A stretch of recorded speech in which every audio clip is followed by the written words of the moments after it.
الشيطان الرجيم.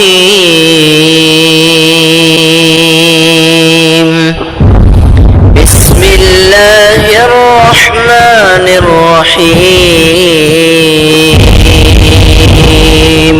اقرأ باسم ربك الذي خلق. وإلهكم إله واحد. تم سب کا معبود ایک معبود. پوری انسانیت کا، پورے عالم انس و جن کا، عالم الملائکہ کا، جتنے مکلفین ہیں اور جتنی مخلوقات جو اپنے اپنے انداز سے اللہ رب العالمین کی تسبیح اور تحلیل بیان کرتی ہیں، سب کا مستحق، سب کا معبود حقیقی ایک اللہ ہے.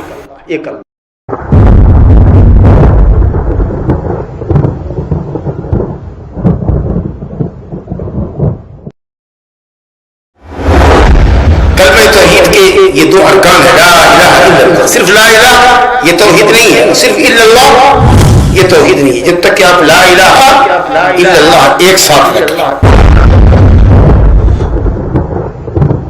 ومن أحسن قولا ممن دعا إلى الله وعمل صالحا وقال إنني من المسلمين.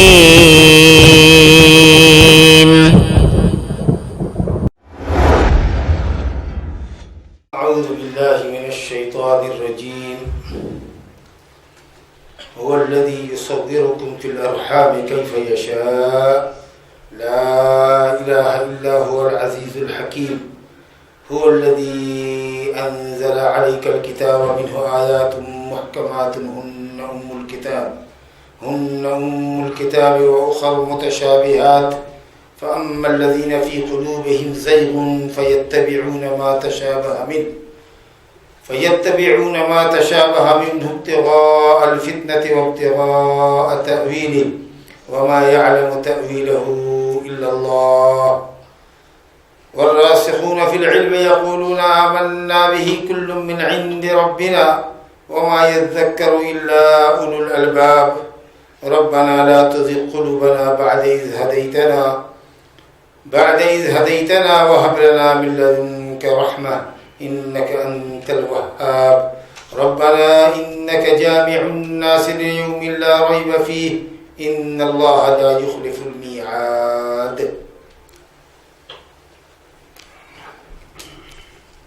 چار آیات آپ کے سامنے ابھی تلاوت کی گئی ہیں سورہ آل عمران کی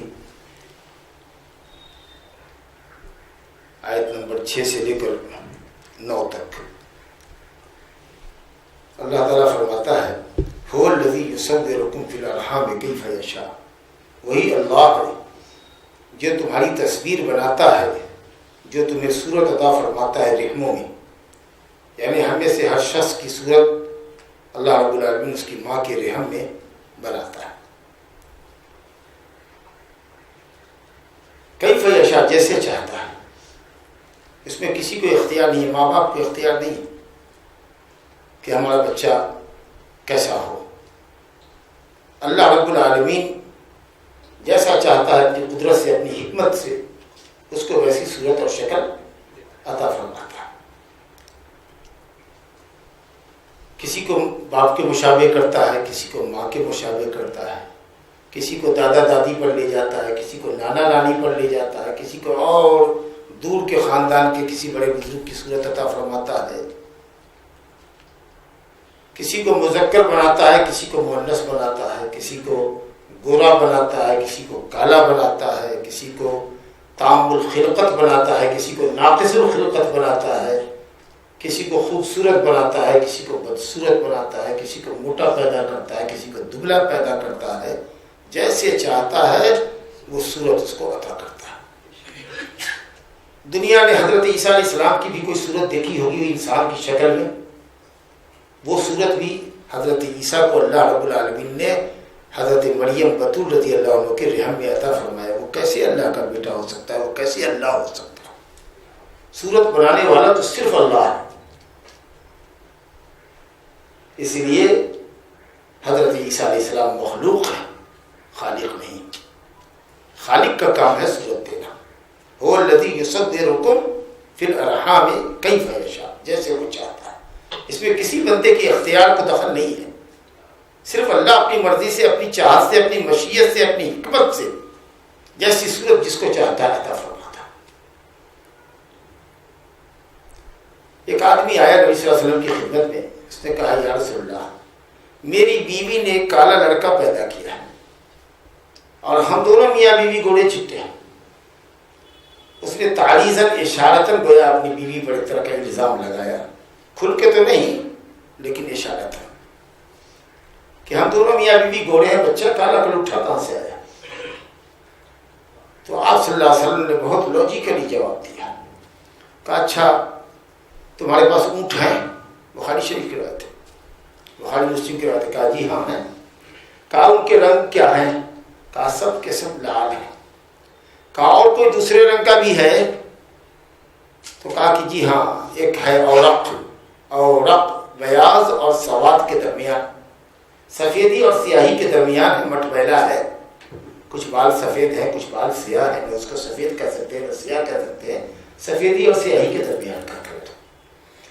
کہا اچھا تو تم اپنے مویشیوں کو یعنی اونٹوں کو مذکر کو مؤنث سے ملاتے ہو، جفتی کراتے ہو، سب لال ہی ہیں، مذکر مؤنث سب لال ہیں، تو یہ مٹمیلا کہاں سے آ گیا؟ کالا اور سفید کے درمیان کا کہاں سے آ گیا؟ دیہاتی آدمی تھا، اس نے کہا کہ ہو سکتا ہے کہ اس اونٹ یا ان اونٹوں اور اونٹنیوں کے خاندان میں، ان کی نسلوں میں، اوپر کی نسلوں میں کوئی کالا مٹمیلا رکھا ہوگا، یہ بچہ اسی کی شکل پر گیا۔ کہا تو ہو سکتا ہے کہ تمہارے دونوں میاں بیوی کے خاندان میں اوپر کی نسلوں میں کوئی کالا رہا ہوگا، بچہ اسی کی شکل پر چلا گیا۔ کہا بالکل آپ نے صحیح فرمایا، اور ایک دم مطمئن ہو کر کے آدمی وہاں سے واپس ہوا۔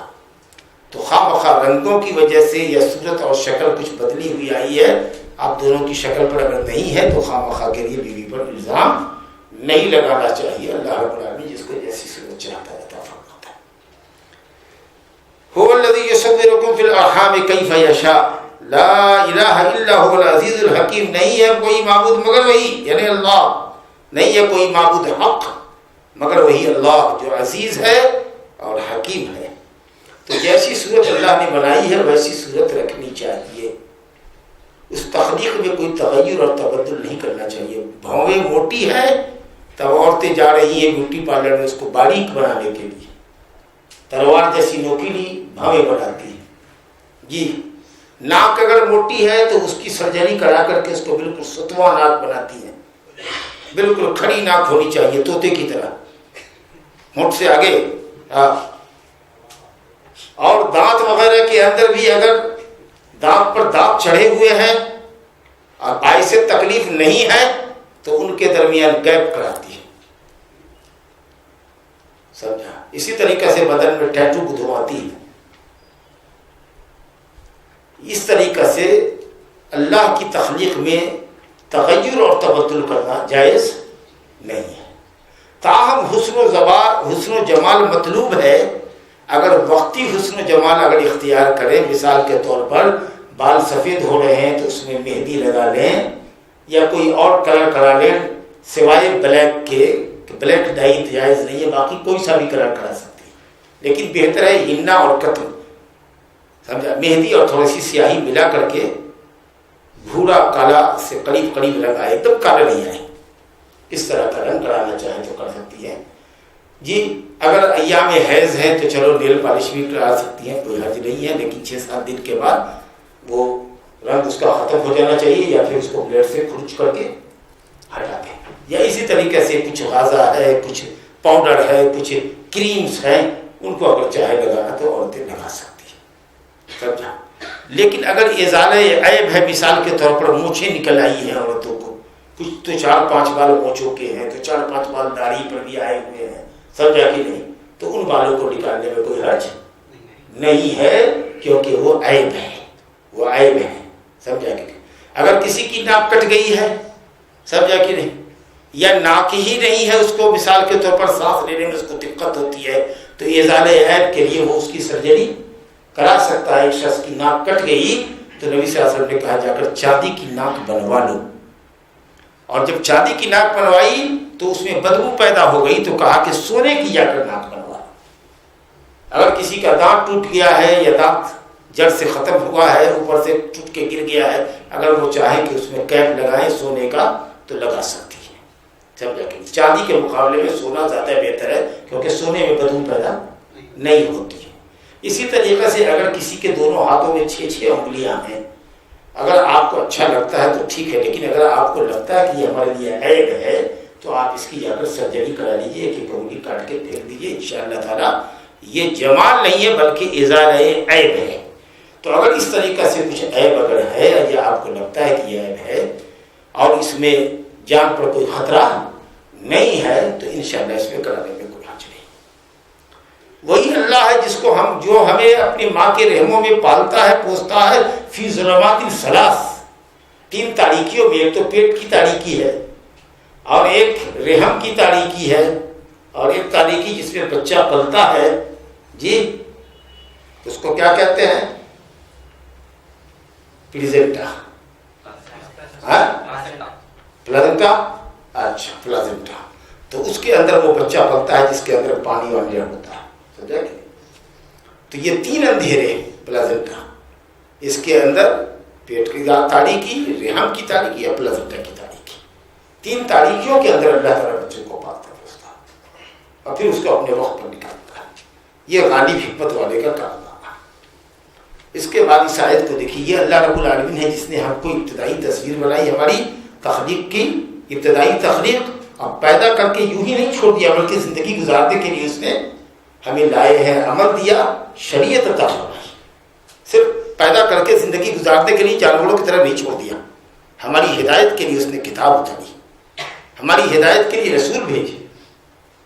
فرمایا آگے، وَهُوَ الَّذِي أَنزَلَ عَلَيْكَ الْكِتَابَ، وہی اللہ ہے جس نے تم پر کتاب اتاری۔ انزل علیک الکتاب، اے نبی آپ پر کتاب اتاری، کتاب سے مراد قرآن مجید۔ منہ آیات محکمات، قرآن مجید میں بعض آیات محکمات ہیں، ہن ام الکتاب، یہی محکمات آیات یا آیات محکمات ہی اصل آیات ہیں جن کی طرف رجوع کرنا چاہیے۔ وَأُخَرُ مُتَشَابِهَاتٌ، یعنی وَمِنْهُ أُخَرُ مُتَشَابِهَاتٌ، ایسی کتاب میں بعض آیتیں متشابہ بھی ہیں۔ محکمات بولے تو پختہ آیات جس کی دلالت واضح، حکم بھی واضح ہو، خبر بھی واضح، کوئی کنفیوژن نہیں، ایک دم مانا مطلب مراد واضح ہے، ایک دم پختگی۔ اب متشابہ کہیں تو اس کا مراد واضح نہیں ہے، اس کا مراد واضح نہیں ہے، یہ آیت سمجھ لیجئے کہ منسوخ ہے۔ کچھ لوگوں نے کہا متشابہات سے مراد وہی حروف مقطعات ہے، سمجھا کہ نہیں؟ لیکن محکم اور متشابہ کے درمیان یہ ہوا کہ محکم جس کا صرف ایک معنی ہو، ایک مطلب ہو، اور معنی واضح ہو، کلیئر ہو، اور متشابہ جس میں کئی معنی کا احتمال ہو، کئی معنی کا احتمال ہو۔ تو اللہ رب العالمین نے فرمایا کہ محکمات ہی اصل آیات ہے، ہن ام الکتاب، اصل کتاب یہ محکم آیتیں، پختہ آیتیں جو واضح دلالات ہیں۔ تو جہاں آیت متشابہ ملے اس کو محکم کی طرف پھیر دو، اس کو محکم کی طرف پھیر دو۔ دیکھو کہ قرآن مجید میں یہ جو متشابہ ہے، یہ جو مجمل آیت ہے، اس کا کہیں واضح بیان نہیں ہے، تو اس کو دیکھو کہ قرآن مجید میں کوئی دوسری آیت ہے جو اس کو واضح کر رہی ہے، اس کی اجمال کو دور کر رہی ہے، یا نبی صلی اللہ علیہ وسلم کی سنت میں اس آیت کا کیا معنی اور مطلب ہے، وہاں سے اس کے معنی اور مفہوم کو متعین کیا جائے، متشابہات کے پیچھے نہ پڑا جائے۔ اب مثال کے طور پر اللہ رب العالمین نے فرمایا هو معکم اینما کنتم، غور کیجیے گا، ایک مثال دیتے ہیں، اللہ تمہارے ساتھ ہے تم جہاں کہیں بھی رہتے ہو۔ اللہ فرماتا ہے ما یکون من نجوی ثلاثۃ الا هو رابعهم، 3 آدمی سرگوشی کر رہے ہیں، کانا پھوسی کر رہے ہیں تو چوتھا اللہ ہے، اور رابع ہے تو خامس ان کا اللہ ہے۔ نبی صلی اللہ علیہ وسلم نے فرمایا ما ظنک یا ابا بکر ما ظنک باثنین اللہ ثالثہما، تمہارا ان دو کے متعلق کیا گمان ہے جس کا تیسرا اللہ ہے، سمجھا کہ؟ تو کچھ لوگ کہتے ہیں کہ اللہ ہمارے ساتھ ہے، هو معکم اینما کنتم، تم جہاں کہیں ہوتے ہو وہاں تمہارے ساتھ اللہ ہوتا ہے، تو تمہارے گھر میں بھی اللہ ہے، تمہاری مسجد میں بھی اللہ ہے، تمہارے لوگ کے بعد دل میں ہردے میں اللہ ہے سیرین ہے، اور لیٹرین میں جاتے ہیں تو وہاں بھی اللہ جاتا ہے، تمہارے ساتھ ہے جہاں کہیں ہے۔ اب بتائیے، اس سے حلولی فرقے نے دلیل پکڑ لیا کہ اللہ جہاں کہیں بھی ہے، ہم جہاں کہیں ہوتے ہیں وہی اللہ ہے۔ اس طرح کی آیت جو غیر واضح ہے، کیا مطلب ہے معیت کا کہ وہ تمہارے ساتھ ہے، تم جہاں کہیں رہتے ہو؟ کیا ذات سے وہ ساتھ ہے، یا علم کے ساتھ ساتھ ہے، یا تمہاری نصرت اور حمایت اور مدد کے اعتبار سے تمہارے ساتھ ہے؟ جیسے کوئی حاکم، کوئی منسٹر، کوئی بادشاہ کہے کہ جاؤ زندگی بسر کرو موج مستی کے ساتھ، ہم ہیں نا تمہارے ساتھ، تو کیا مطلب ہے کہ تمہارے ساتھ ہر وقت رہتا ہے؟ ہم ہیں تمہارے ساتھ، کہ ہماری پشت پناہی حاصل ہے، ہمارا ہاتھ تمہارے سر پر ہے، کیا وہ ہمیشہ رہتا ہے اس کے ساتھ؟ نہیں رہتا۔ تو آپ کوئی کہہ کہ نہیں اللہ ہمارے ساتھ ہر وقت ہے، اللہ اپنے وجود کے ساتھ ہے، اپنی ذات کے ساتھ ہے۔ اب یہ متشابہ آیات کو آپ پکڑ کے بیٹھ گئے کہ اللہ ہر جگہ موجود ہے، جبکہ اللہ کہتا ہے الرحمن علی العرش استویٰ، اللہ رحمان عرش پر مستوی ہے۔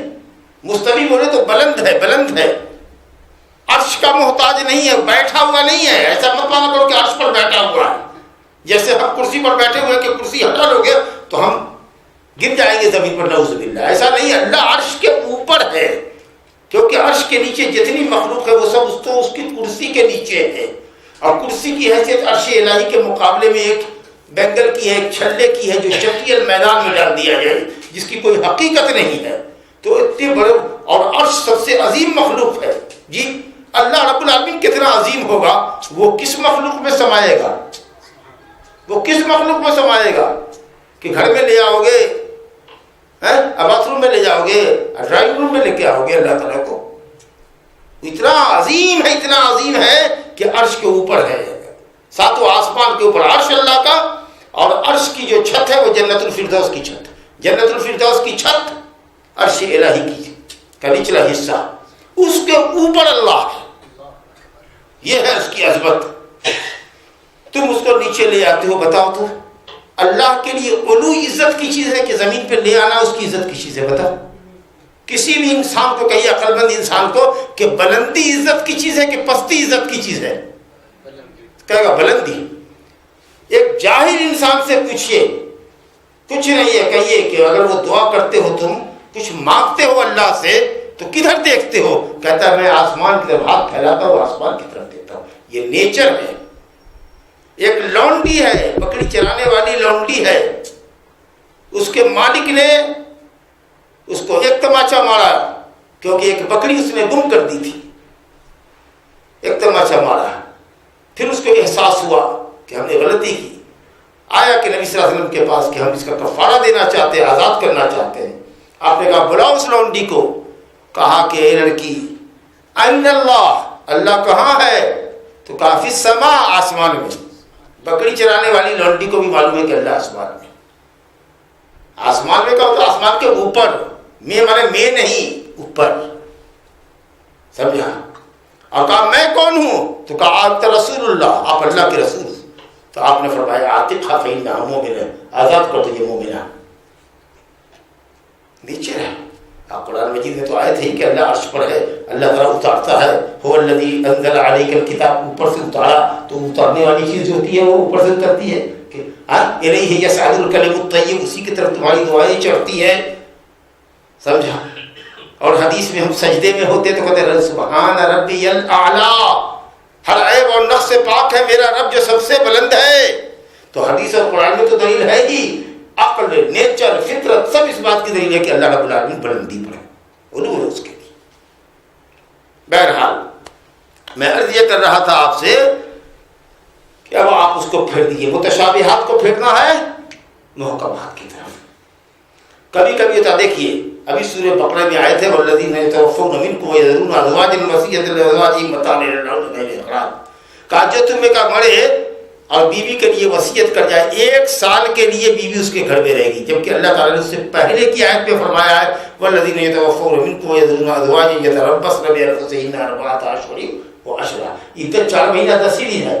معلوم یہ ہوا کہ وہ اگلی آیت سے پچھلی آیت منسوخ ہے، اگرچہ ذکر میں آگے ہے، ذکر میں وہ آیت آگے ہے، اور جو آیت منسوخ ہوئی ہے وہ پیچھے ہے، لیکن اگلی آیت نے اس کو منسوخ کر دیا. ایک طرف دیکھیے جو لوگ نہیں سمجھتے ہیں آیت کو ٹکراتے ہیں. دیکھو اللہ تعالیٰ کہتا ہے ان ترک خیرا الوصیۃ للوالدین والاقربین، اگر مال چھوڑتے تو وصیت والدین کے لیے کرو. اللہ تعالیٰ نے باپ ماں کے لیے ترکہ مقرر کر دیا ہے. دیکھو آیت کو ٹکراتے ہیں. تو جن کے دلوں میں کجی ہوتی ہے، جو معتزلہ ہیں، جو خوارج ہیں، جو شیعہ ہیں، جو روافض ہیں، سمجھا کہ جو اہل بدعت ہیں، قبوری ہیں، وہ آیتوں کو آیتوں سے ٹکرا دیتے ہیں.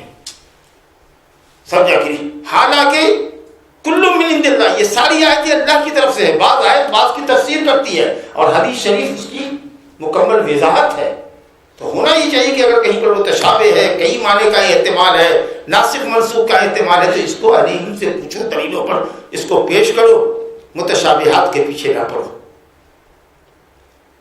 کیونکہ آیت میں کہیں تعارض نہیں ہے. اللہ تعالیٰ نے کہا وَلَوْ كَانَ مِنْ عِنْدِ غَيْرِ اللَّهِ لَوَجَدُوا فِيهِ اخْتِلَافًا كَثِيرًا. اگر یہ قرآن اللہ کے علاوہ کا کلام ہوتا تو اس میں بڑے اختلافات دیکھتے، لیکن کہیں کوئی اختلاف نہیں ہے. اگر آپ کو لگتا ہے کہ یہ آیت اس آیت سے ٹکراتی ہے تو اس میں تطبیق ضرور ہوگی، جمع اور تطبیق کی صورت ضرور نکلے گی.